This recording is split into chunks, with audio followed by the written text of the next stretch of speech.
નમસ્કાર, સત્યપુંજમાં આપનું સ્વાગત છે।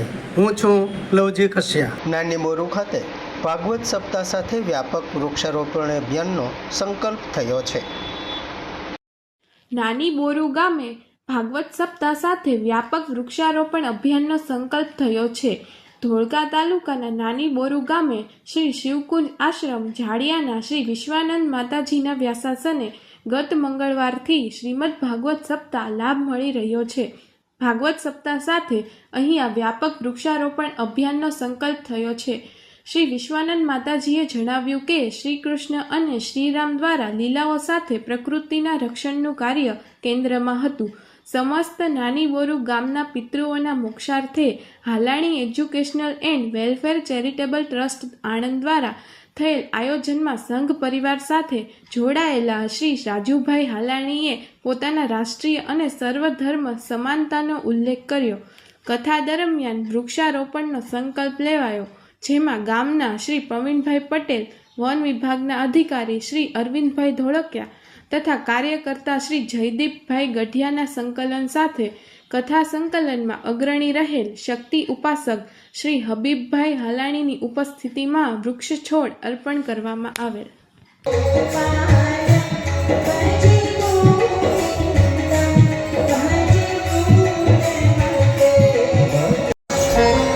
જે તને જ્ઞાનોપદેશ કર્યો, હવે તું તારા જીવનમાં ચરિતાર્થ કરજે। મને પણ જવાનો સમય થઈ ગયો છે। કબીર ભગવાન માની પ્રદક્ષિણા કરે છે, ત્યાંથી વિદા થાય છે અને દેવહૂતિ માતા કે જે ગુરુદેવ દ્વારા જ્ઞાન પ્રાપ્ત થયું એ જીવનમાં ચરિતાર્થ કર્યું અને સાધના કરતા કરતા યોગીન થયા અને સિદ્ધપુર પાટણમાં પરમાત્માના ચરણોમાં એનો આત્મા વિલીન કરે છે। આજે પણ એ માતૃગયા કહેવાય છે। કેવો આવશે એક ચિંતાજનક છે।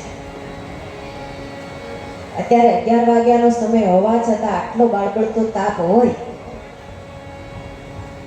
કે આપણે એમાં જીવી ન શકીએ, રહી ન શકીએ, તો જો વૃક્ષનું જતન નહીં કરીએ, પર્યાવરણનું જતન નહીં કરીએ, તો આગળનો સમય એ બહુ જ કષ્ટદાયી બનશે એવું આપણને દેખાય।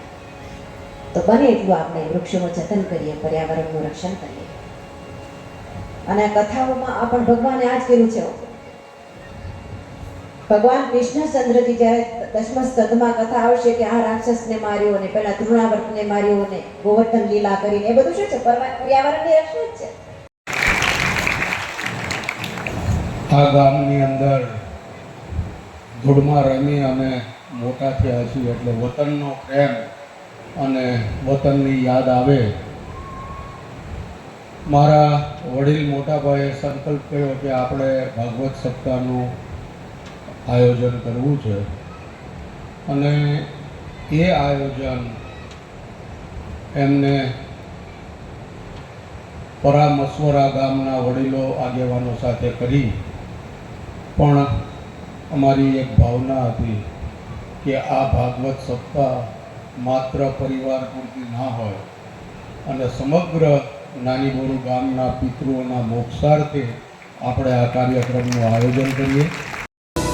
સમાજ માટે, સત્ય માટે, સત્યપૂર્ણ સમાચાર પ્રસારણ આપના મોબાઈલ પર તરત જ લાઈક કરો, શેર કરો અને સબસ્ક્રાઈબ પણ કરો અને હા, ઘંટડી વગાડવાનું ન ભૂલશો।